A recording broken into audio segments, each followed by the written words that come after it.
Hi friends, Shilpa veg recipes ಚಾನಲ್ಗೆ ಸ್ವಾಗತ. ಇವತ್ತು ನಾನು ಒಂದು ಸ್ಟ್ರೀಟ್ ಫುಡ್ ಮಾಡ್ತಾ ಇದ್ದೀನಿ. ನಾನು ಇದನ್ನು ಹೊರಗಡೆ ಹೋದಾಗ ತಿಂದಿದ್ದೆ, ತುಂಬ ರುಚಿಯಾಗಿತ್ತು. ಹಾಗಾಗಿ ಮನೇಲಿ ಕೂಡ ಟ್ರೈ ಮಾಡಿದೆ, ರುಚಿಯಾಗಿ ಬಂತು. ಹಾಗಾಗಿ ಇದನ್ನು ನಿಮಗೆ ಕೂಡ ಶೇರ್ ಮಾಡ್ತಾ ಇದ್ದೀನಿ. ಫಸ್ಟು ದೋಸೆ ಹಂಚು ಮೇಲೆ ನಾನು ಬಾಳೆ ಎಲೆನ ಇಟ್ಕೊಂಡಿದ್ದೀನಿ. ಅದ್ರ ಮೇಲ್ಗಡೆ ಸ್ವಲ್ಪ ತುಪ್ಪ ಹಾಕಿ ಬಾಳೆ ಎಲೆ ಮೇಲೆ ಸ್ವಲ್ಪ ಮೆಲ್ಟ್ ಆದ ತಕ್ಷಣ ಅದನ್ನು ಹಂಚಿಗೆ ಹಾಕ್ಕೊಳ್ತಾ ಇದ್ದೀನಿ. ನೆಕ್ಸ್ಟು ಅದಕ್ಕೆ ಸಣ್ಣದಾಗಿ ಕಟ್ ಮಾಡ್ಕೊಂಡಿರೋವಂತಹ ಈರುಳ್ಳಿ ಹಾಕಿದ್ದೀನಿ. ಒಂದು ಮೀಡಿಯಮ್ ಸೈಜ್ ಈರುಳ್ಳಿ ತೊಗೊಂಡಿದ್ದೀನಿ. ಒಂದು ಕ್ವಾಂಟಿಟಿಯಲ್ಲಿ ಮಾಡ್ತಾಯಿದ್ದೀನಿ, ಹಾಗಾಗಿ ಒಂದು ಮೀಡಿಯಮ್ ಸೈಜ್ ಈರುಳ್ಳಿ ಸಾಕು. ಹಾಗೆ ಒಂದು ಟೊಮೊಟೊ ಕೂಡ ಹಾಕ್ಕೊಳ್ತಾ ಇದ್ದೀನಿ ಸಣ್ಣದಾಗಿ ಕಟ್ ಮಾಡಿ. ನೆಕ್ಸ್ಟ್ ಒಂದು ಅರ್ಧ ಹಸಿಮೆಣಸನ್ನು ಕಟ್ ಮಾಡಿ ಹಾಕ್ಕೊಂಡಿದ್ದೀನಿ. ಈಗ ಇದಿಷ್ಟನ್ನು ಸ್ವಲ್ಪ ಫ್ರೈ ಆದಮೇಲೆ ಸ್ವಲ್ಪ ಉಪ್ಪು ಹಾಕಿ ಮತ್ತೆ ಫ್ರೈ ಮಾಡ್ಕೊಳ್ತಾ ಇದ್ದೀನಿ. ಇದೊಂಥರ ರುಚಿಯಾಗಿರುತ್ತೆ, ಮನೆಯಲ್ಲಿ ಉಳಿದಿರುವಂತಹ ಹಿಟ್ಟನ್ನು ಬಳಸ್ಕೊಂಡು ಮಾಡೋವಂಥದ್ದು. ನೆಕ್ಸ್ಟ್ ಇದಕ್ಕೆ ನಾನು ಪಾವ್ ಭಾಜಿ ಮಸಾಲ ಹಾಕ್ಕೊಳ್ತಾ ಇದ್ದೀನಿ. 1 ಸ್ಪೂನ್ನಷ್ಟು ಹಾಕಿದ್ರೆ ಸಾಕು ಒಂದಕ್ಕೆ. ನೆಕ್ಸ್ಟ್ ಇದಕ್ಕೆ ಸ್ವಲ್ಪ ಖಾರಕ್ಕೆ ನಾನು ಖಾರದ ಪುಡಿ ಹಾಕ್ಕೊಳ್ತಾ ಇದ್ದೀನಿ. ನೋಡಿಕೊಂಡು ಹಾಕ್ಕೊಳ್ಳಿ ಖಾರನ, ಯಾಕಂದರೆ ಹಸಿಮೆಣಸು ಕೂಡ ಹಾಕಿದ್ದೀವಿ.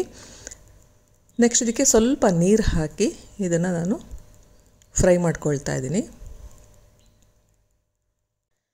ಈಗ ಇದು ಚೆನ್ನಾಗಿ ಫ್ರೈ ಆಗಿದೆ. ಈಗ ಇದನ್ನು ಒಂದು ಸೈಡ್ ಮಾಡ್ಕೊಳ್ತಾ ಇದ್ದೀನಿ. ನೆಕ್ಸ್ಟ್ ಬಾಳೆ ಎಲೆ ಏನು ನಾನು ತುಪ್ಪ ಹಾಕಿ ಇಟ್ಕೊಂಡಿದ್ನಲ್ಲ, ಅದೇ ಬಾಳೆ ಎಲೆಯನ್ನು ಮತ್ತೆ ವಾಪಸ್ ಇಡ್ತಾ ಇದ್ದೀನಿ. ಈಗ ಇದೇನು ನಾನು ಪಲ್ಯ ಮಾಡ್ಕೊಂಡಿದ್ನಲ್ಲ ಅದನ್ನು ಈ ಬಾಳೆ ಎಲೆ ಮೇಲೆ ಹಾಕ್ಕೊಳ್ತಾ ಇದ್ದೀನಿ. ಈಗ ಈ ಬಾಳೆ ಎಲೆನ ನಾನು ಮಧ್ಯೆ ಮಾಡ್ಕೊಳ್ತಾ ಇದ್ದೀನಿ.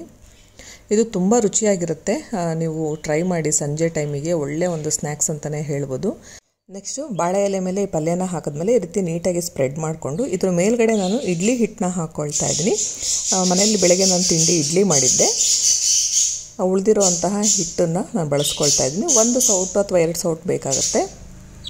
ನೆಕ್ಸ್ಟ್ ಇದ್ರ ಮೇಲ್ಗಡೆ ಮತ್ತೆ ನಾನು ಸ್ವಲ್ಪ ತುಪ್ಪ ಹಾಕ್ಕೊಂಡು ನೆಕ್ಸ್ಟ್ ಖಾರದ ಪುಡಿನ ಹಾಕ್ಕೊಳ್ತಾ ಇದ್ದೀನಿ. ಕೊತ್ತಂಬರಿ ಸೊಪ್ಪನ್ನ ಕೂಡ ಉದುರಿಸ್ತಾ ಇದ್ದೀನಿ. ಇಷ್ಟೇ ಇದು.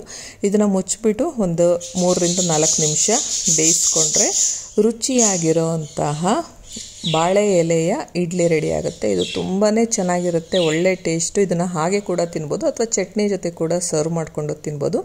ಇಡ್ಲಿ ಹಿಟ್ಟು ಉಳಿದಾಗ ಮಿಸ್ ಮಾಡದೆ ರೆಸಿಪಿನ ಟ್ರೈ ಮಾಡಿ. ಈ ವಿಡಿಯೋ ಇಷ್ಟ ಆದರೆ ಲೈಕ್ ಮಾಡಿ, ಶೇರ್ ಮಾಡಿ ಹಾಗೂ ಸಬ್ಸ್ಕ್ರೈಬ್ ಮಾಡಿ. Thank you friends.